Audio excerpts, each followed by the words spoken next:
Hello guys, అందరికీ నమస్తే. ఎలా ఉన్నారు అందరూ? ఇవాళ పీతలు వంకాయ పులుసు చేయడానికి వచ్చాను. హలో గైస్, అందరికీ నమస్తే. ఇవాళ మనం పీతల కోసం చేయబోతున్నాం. దానికోసం 5 పీతలు తీసుకున్నాం. ఇదిగోండి 5 పీతలు. దాంట్లోకి అయితే మనం ఫస్ట్ 2 పెద్ద ఉల్లిపాయలు, 5 పచ్చిమిర్చి, అలాగే వంకాయలు వేసుకుంటే బాగుంటుందండి. 4 వంకాయలు తీసుకున్నాము. చింతపండు, ఇందాక ఉల్లిపాయ తీసుకున్నాం కదండి, ఆ ఉల్లిపాయ సైజ్ అంత చింతపండు తీసుకోండి. తర్వాత 3 స్పూన్లు కారం తీసుకోండి. అలాగే ఉప్పు తీసుకోండి, కల్లుప్పు 2 స్పూన్లు. దీనికి కావాల్సిన మసాలాలండి. మసాలాలు అయితే మనం ఎక్కువ వేసుకోవద్దు. మేమైతే ఎక్కువ వేసుకుంటలేదు, అందరూ మసాలాలు ఎక్కువ వేసేస్తున్నారని. మనం అయితే ఒక టమాటా, జీలకర్ర, వెల్లుల్లిపాయలు అంతే, ఇవి సరిపోతాయండి. దీంట్లోకి పీతల కూర వంకాయ పులుసులోకి ఇవన్నీ సరిపోతాయండి. ఉల్లిపాయలు చిన్న చిన్న ముక్కలుగా కట్ చేసుకొని, పచ్చిమిర్చి నిలువుగా కట్ చేసుకొని పక్కన పెట్టుకోండి. ముందుగా మనం స్టవ్ వెలిగించుకుంటున్నామండి. స్టవ్ వెలిగించుకున్న తర్వాత కడాయి పెట్టుకున్నామండి. కడాయిలో నూనె వేసుకుంటున్నాము తగినంత. నూనె వేసుకున్న తర్వాత మనం ఇందాక కోసుకున్నటువంటి ఉల్లిపాయలు, పచ్చిమిర్చి దాంట్లో వేసుకోవాలండి. జాయిగా వేసుకోండి, లేదంటే నూనె మీదకి వస్తుంది.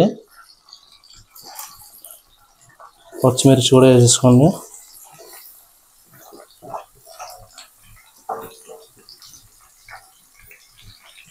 వేసుకున్న తర్వాత కొంచెంసేపు దాన్ని అలా తిప్పుతూ ఉండండి. అలాగే వీడియోని లైక్ చేసి నా ఛానల్ని సబ్స్క్రైబ్ చేసుకోండి ప్లీజ్. చాలా జాగ్రత్తగా అయితే చేయాలండి మీరు వంట చేసేటప్పుడు. మళ్ళీ నూనె అది మీద పడ్డదంటే మీకు ఇబ్బంది అవుతుంది. మనకు ఇప్పుడు ఉల్లిపాయలు గోల్డెన్ బ్రౌన్ కలర్లో వచ్చినాయండి. నాకైతే ఇంకా వేగాలి కాబట్టి మూత పెట్టేసుకుంటున్నాను.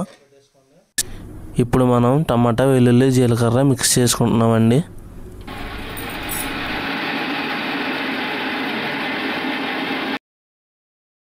ఇలాగా చూడండి, ఒకసారి మెత్తగా అయ్యేలాగా మిక్స్ చేసుకోవాలండి. ఇప్పుడు మనం ఉల్లిపాయల దగ్గరికి వెళ్ళిపోదామండి. ఉల్లిపాయలు అయితే బాగా వేగిపోయినాయి ఎర్రగానే.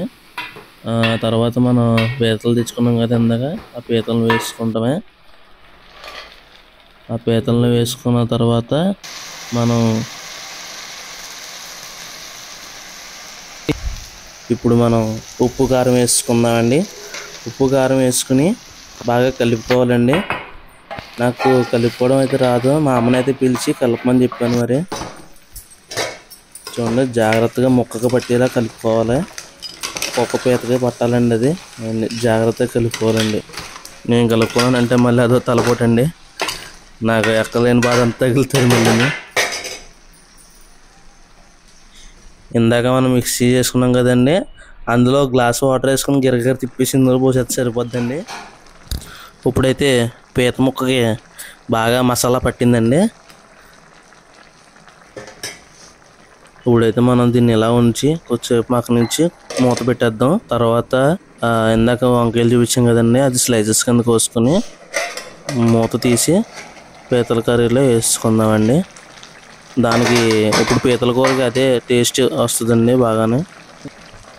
వేసుకున్నాం కదండి, ఇప్పుడైతే కలుపుకుందామండి. బాగా వంకాయలకి పట్టేలాగా ఆ స్లైసెస్కి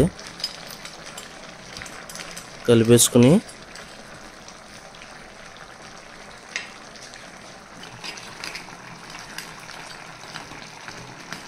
ఇందాక మనం చింతపండు తీసుకున్నాం కదండి, ఇప్పుడు ఈ గ్లాసు చూపిస్తాం కదా, ఆ గ్లాసుతో 3 గ్లాసులు నీళ్ళు తీసుకుని చింతపండు వేసుకుని బాగా కలుపుకుంటే రసం వస్తుంది కదండి, ఆ రసాన్ని ఇందులో వేసుకుంటే ముక్కలకు పడుతుందండి బాగా. అప్పుడు మళ్ళీ కలుపుకొని మూత పెట్టేసుకోవాలి. ఇలాగో 10 నిమిషాలు ఉంచి మళ్ళీ మూత తీసుకుని మనం ఈ స్టేజ్లో ఒకసారి కలిపేసుకుని హై ఫ్లేమ్లో పెట్టేసుకుంటే సరిపోద్దండి. ముక్క విడిపోద్ది, అంతగా ఎక్కువ కలపకూడదు మళ్ళీని. ఈ స్టేజ్లోనే మనం ఉప్పు కారం అది చెక్ చేసుకోవాలండి. ఉప్పు వేసుకుంటేనే పీతలకి బాగా పడుతుంది. ఇప్పుడైతే నేను చెక్ చేసుకుంటున్నానండి ఉప్పు టేస్ట్. ఎలా ఉందని. ఊదుకుని వేసుకోండి. అబ్బా సూపర్ ఉంది. అబ్బా అయితే గుమగుమలు ఆడిపోతుందండి కర్రీ. మరి నేనైతే ఫస్ట్ టైం చేశాను, మరి చాలా బాగా వచ్చింది. నేనైతే ఇదే చేయడం. దింపేస్తున్నాను, కర్రీ అయిపోయింది. చాలా బాగా వచ్చింది. పీతలు అవి బాగా ఉడికినాయి. మీరు ఒకసారి ట్రై చేసి కర్రీ నాకు కామెంట్ రూపంలో తెలపండి. లైక్ చేసి నా ఛానల్ని సబ్స్క్రైబ్ చేసుకోండి. మళ్ళీ కలుద్దాం. Bye bye.